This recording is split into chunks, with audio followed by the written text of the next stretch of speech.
বন্ধুরা, হ্যালো বন্ধুরা, দেখো আমাদের ঘরের পাশেই একটা গর্ত আছে। তো সেই গর্তের ভিতর একটা সেই কি পাহাড়ি সাপ, খুব বিষাক্ত এই সাপগুলো। তো এই সাপগুলো কামড়ালে বলে মা বলারও সুযোগ দেয় না, তার আগেই মানুষ মারা যায়। তো বাবা এখান থেকে সরে আসো, সরে আসো। তো ওইখান থেকে অনেকক্ষণ ধরে সে খাবার খুঁজছে কিন্তু পাচ্ছে না। তো আমি হঠাৎ করে এখানে এলাম আর জিনিসটা আমার চোখে পড়লো।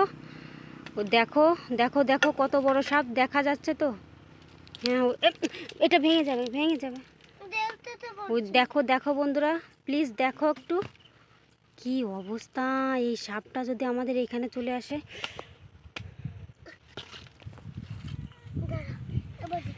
সাপটা এখানে কি করছে ওই দেখো বন্ধুরা। এটা একটা পাহাড়ি সাপ। উড়িষ্যায় প্রচুর পাহাড়ি সাপ পাওয়া যায়। দেখো এখানে দাঁড়িয়ে আছে, সে খাবার খুঁজছে। তো দেখো এখানে জঙ্গল বলতে শুধু ধান আর ধান। তো এখানে একটু জল জমে আছে, এখানে একটা পোল আছে, সে পোলের পাশ দিয়ে এখানে জল জমে থাকে। তো সেইখানে দেখো ওই সাপটা ঘুরছে। এই সাপটা যদি বাই চান্স আমাদের পাশে চলে আসে তাহলে কি অবস্থা হবে দেখো। পুরো কালো, পুরো সেই ইসের মতো, কিংকোবরার মতো দেখতে, পুরো কালো। সে মনে হচ্ছে খাবার খুঁজছে, মানে বহুত বড়। দেখো দেখো বন্ধুরা, বহুত বড়। মা গো, আমার তো ভীষণ ভয় করছে। দেখিয়ে দিই, পাশেরটা সব ধান, এখানে সব ধান। আর এই দেখো, এই ভগবান, কোথায় গেল, কোথায় গেল? মাছ ওইখানে গেল না, তখন ওইখানে দেখাচ্ছি এখনই দেখলাম উপরে উপরে লাফ দিয়ে উপরে চলে গেছে।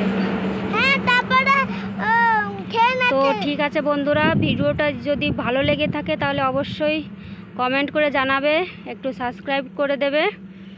ওকে, দেখো পরিবেশটা একটু দেখা। এটা রাস্তা, মেন রাস্তা আমার বলতে আমাদের। দেখো এখানে খাবারটা ধরেছে, মনে হচ্ছে একটা ব্যাঙ ধরেছে, আওয়াজ হচ্ছে, দেখো আওয়াজ হচ্ছে। হে ভগবান। ও ঠিক আছে, তো ভালো থেকো সবাই, টাটা, বাই বাই।